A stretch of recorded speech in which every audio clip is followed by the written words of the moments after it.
Sir అందరికీ నమస్కారం అండి. ఈరోజు నర్సీపట్నంలో స్పీకర్ అయ్యన్న పాత్రుడి ఒత్తిడి మేరకు కూడా మా పార్టీ నాయకులు ఇద్దరిపై కేసులు భరించిన సంగతి చూసాం. దాని సందర్భంగా ఈరోజు సీఐ గారిని ఆ కేసులు ఎత్తివేయాలని చెప్పి మరి రిప్రజెంటేషన్ కూడా ఇవ్వడం జరిగింది. అయితే ముఖ్యంగా చెప్పాలంటే ఈరోజు మొదటగా మాగవరపల్లి మండలంలో చామంతపురం గ్రామానికి సంబంధించి మా పార్టీ సంబంధించి లీడరు అక్కడ సర్పంచ్ బొడ్డు గోవింద్ గారి మీద ఒక ఎఫ్ఐఆర్ కాపీ వేయడం జరిగింది. ఏంటంటే ఆ రోజు 12వ తారీఖుని పద్దేశం పండుగ సందర్భంగా ఆ గ్రామంలో 12 ఏప్రిల్ సందర్భంగా ఒక మన రిప్రజెంటేషన్ ఒకటి ఇవ్వడం జరిగింది. మా గ్రామంలో పరదేశం పండుగ ఉంది, దానికి డ్యాన్స్ చేసుకోవడానికి నిర్వహించడానికి మీరు పర్మిషన్ ఇవ్వాలని చెప్పి డిఎస్పీ గారిని సిఐ గారిని అడిగితే వాళ్ళు పర్మిషన్ కూడా ఇవ్వడం జరిగింది. పర్మిషన్ ఇచ్చిన తర్వాత మరి ఏదైతే 12వ తారీఖుని మరి ప్రోగ్రాం చేశారో ఆ ప్రోగ్రాంలో మా పార్టీ సర్పంచ్ సంబంధించిన మరి గోవిందు ఒక పాటకి డ్యాన్స్ వేసాడని అసభ్యంకరంగా ఉందని చెప్పి మరి అసభ్యకరంగా లేకపోయినప్పటికీ కూడా ఒక పాట వేసాడని చెప్పి ఉద్దేశపూర్వకంగా ఆయన మీద ఎఫ్ఐఆర్ కట్టడం జరిగింది. ఎప్పుడు కట్టారంటే 12వ తారీఖున జరిగితే 14వ తారీఖున 2 రోజుల తర్వాత ఎవరైతే కంప్లైంట్ కానిస్టేబుల్ ఉన్నారో చంటిబాబు కంప్లైంట్ ఇస్తే కట్టారు. ఒకటే చెప్పాలి మీ అందరూ కూడా ఈరోజు నిజంగా ఈ డ్యాన్స్ సంబంధించి పర్మిషన్ ఆల్రెడీ డిఎస్పీ గారు సిఏ గారు కూడా ఇవ్వడం జరిగింది, స్టేజ్ పర్మిషన్ కూడా ఇవ్వడం జరిగింది. ఎక్కడ కూడా అసభ్యకరంగా డ్యాన్సులు కూడా ఎక్కడ కూడా వేయలేదు. ఆ గ్రామంలో ఎవరు కూడా ఇది అసభ్యకరంగా ఉందని చెప్పి ఎవరు కూడా గ్రామం నుంచి కూడా ఎవరు కంప్లైంట్ కూడా ఇవ్వలేదు.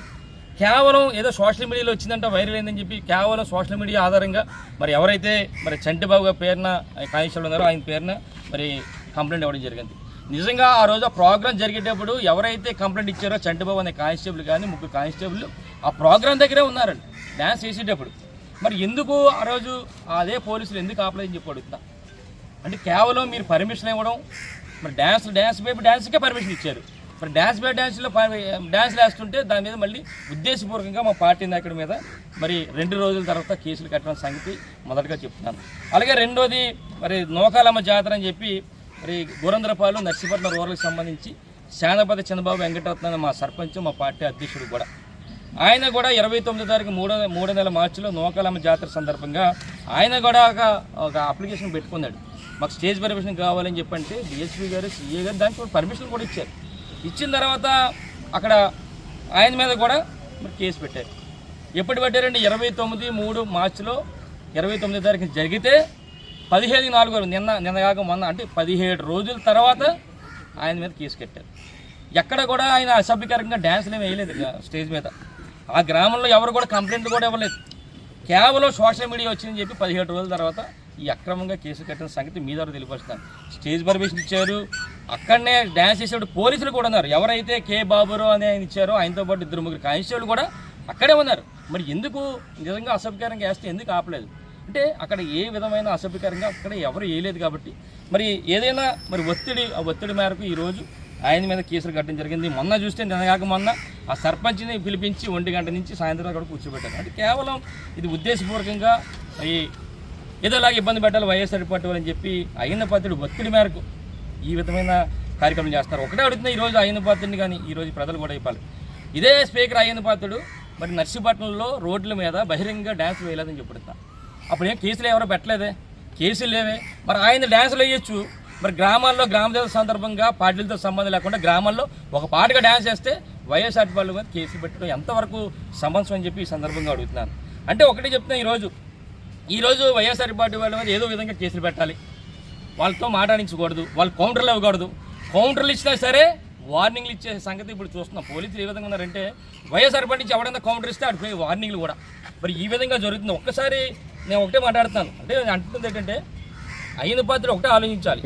మీరు డ్యాన్సులు వేస్తే తప్పులేదు, మా పార్టీ నాయకులకు సంబంధించిన ఒక డ్యాన్స్ వేస్తే మీరు పోలీసుల మీద ఒత్తిడి తీసుకొచ్చి మరి వాళ్ళ మీద కేసులు మా పార్టీ నాయకుల మీద కేసులు పట్టి అంతవరకు సమస్య అని చెప్పి మీ ద్వారా తెలియపరచడం జరుగుతుంది.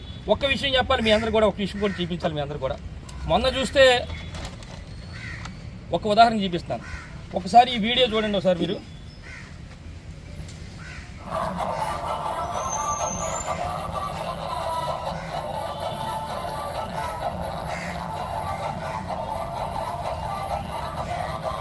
ఇది వలసపేట గ్రామం నాదోర మండలం. ఇది మా పార్టీ నాయకుడు. ఈ పక్కన ఒక ఆయన డ్యాన్స్ వేస్తున్నాడు చూడండి, బ్రహ్మాండంగా వేస్తున్నాడు డ్యాన్స్. ఆయన ఎవరు డ్యాన్స్ చేసే ఆయన ఎవరు? ప్రసాద్. అంటే ఎవరు? స్వయాన స్పీకర్ అయ్యేంద్ర పాత్రుడు బావమరిది ఆయన డ్యాన్స్ చేశాడు అక్కడ. నిజంగా ఆయన పక్కన లేకపోతే ఈ పార్టీకి మా పార్టీ నాయకుడిని కూడా ఈ కేసులో పెట్టేవారు.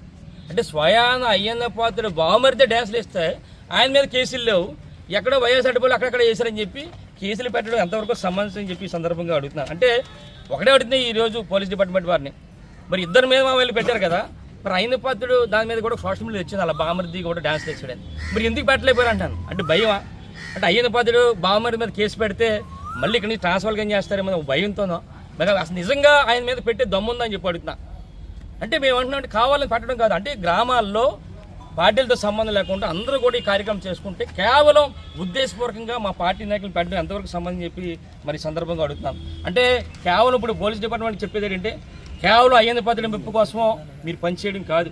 అయ్యేంద్ర పాత్రుడికి ఏదో కేసులు పెడితే వైఎస్ఆర్ బలం కేసులు పెడితే అయ్యేంద్ర పాత్రుడు మెచ్చుకుంటారు, మనకి ఏదో వేస్తారో ఏదో ప్రమోషన్ ఇస్తారో అనేది కాకుండా నేను అడిగేది ఏంటంటే మీ పెద్దల కోసం మీ ఎవరైతే అధికారులు ఉన్నారో పై అధికారుల మెప్పు కోసం పనిచేయండి, లేదా ప్రజల కోసం పనిచేయండి. అంతే తప్ప ఎలాంటి చిన్న చిన్న చిల్లర పనులు అయ్యేంద్ర పాత్రుడు ఫోన్ చేశాడు కదా అని చెప్పి కేసులు పెట్టడం ఎంతవరకు సంబంధించిన ఒకటే అన్నది. ఈరోజు మరి ఎవరైతే ఈ పోలీస్ డిపార్ట్మెంట్ ఉన్నారో ఒక మాట్లాడుతున్నారు, మీరు ఇందులో ఇంత ఉద్దేశపూర్వకంగా పెడుతున్నారు కదా, ఇక్కడ వేలుపూడి ఉంది అంటే మీరు ఎంతసేపు ఏంటంటే వైఎస్ఆర్ డిపార్ట్మెంట్ మీద కేసులు అయ్యేంద్ర పాత్రుడు పెట్టమంటే పెట్టేయడం తప్ప మళ్ళీ టీడీపీ వాళ్ళు కేసులు వదిలేయమంటే అయ్యేంద్ర పాత్రుడు వదిలేయమంటే వదిలేస్తారు. దానికి ఉదాహరణ ఒకటే చెప్తాను. వేలుపూడిలో సుమారుగా 3 నెలల కిందట ఒక తెలుగుదేశం పార్టీ కార్యకర్తలే కొట్టి చంపేశారు. 3 నెలలు అయింది. మరి ఈ రోజు వరకు కూడా 3 నెలల నుంచి ఎవరు పట్టించుకోలే. ఏమంటే ఎవరైతే చనిపోయినాడో తాలూకా తండ్రి చేత ఒక స్టేట్మెంట్ తీసుకున్నారు పోలీసులు, దాన్ని కామప్ చేశారు. దాని కారణం ఏంటంటే అయ్యేంద్ర పాత్రుడు ఒత్తిడి, తెలుగుదేశం కూడా చంపేశారు కదా, ఇంత మాఫీ చేశారంటే మాఫీ చేస్తారు. అంటే ఇలాంటి వాటి మీద ఇప్పుడు 3 నెలలు అయింది. ఈరోజు ఎవరు కూడా ఎక్కడ కూడా వాళ్ళని అరెస్ట్ చేసింది కానీ ఏమీ లేదు. ఇలాంటివి పట్టుకుంటే కేసులు పట్టుకుంటే మీకు ఏమన్నా మెప్పు కోసం మరి పై అధికారులు మెప్పిస్తారు కానీ ఇలాంటి తప్పుడు కార్యక్రమం చేయొద్దని చెప్పి ఈ సందర్భంగా మీ అందరూ కూడా పోలీస్ డిపార్ట్మెంట్ కోరుతున్నాం. ఒకటే ఇంకొక చివరిగా చెప్పేది ఏంటంటే ఈరోజు మీకు ఒత్తిడి వస్తున్నాయని కానీ మా పార్టీ నాయకుల మీద ఒత్తిడికి తీసుకొచ్చి అక్రమ కేసులు కడితే రేపు రాబోయే రోజుల్లో మీరు చట్ట ప్రకారంగా సమాధానం చెప్పాల్సి ఉంటుందని చెప్పి సందర్భంగా తెలియపరుస్తూ మరి ఇప్పుడే మరి సీఏ గారిని కూడా మరి కలవడం జరిగింది, మరి రికమెండేషన్ కూడా ఇచ్చాం. వెంటనే ఏదైతే అక్రమంగా 2 కేసులు పెట్టారో 2 కేసులు కూడా ఎందుకంటే పోలీసు సమక్షంలోనే ఆ డ్యాన్స్ ప్రోగ్రామ్ జరిగింది, ఎక్కడా అసభ్యకరంగా లేదు కాబట్టి దాని వెంటనే ఆ కేసులను మరి తీయేసేయాలని చెప్పి ఈ సందర్భంగా మరి మీ ద్వారా ఇప్పటికే సీఏ గారికి చెప్పాం, మీ ద్వారా కూడా కోరుతున్నాం. నమస్కారం. జై జగన్.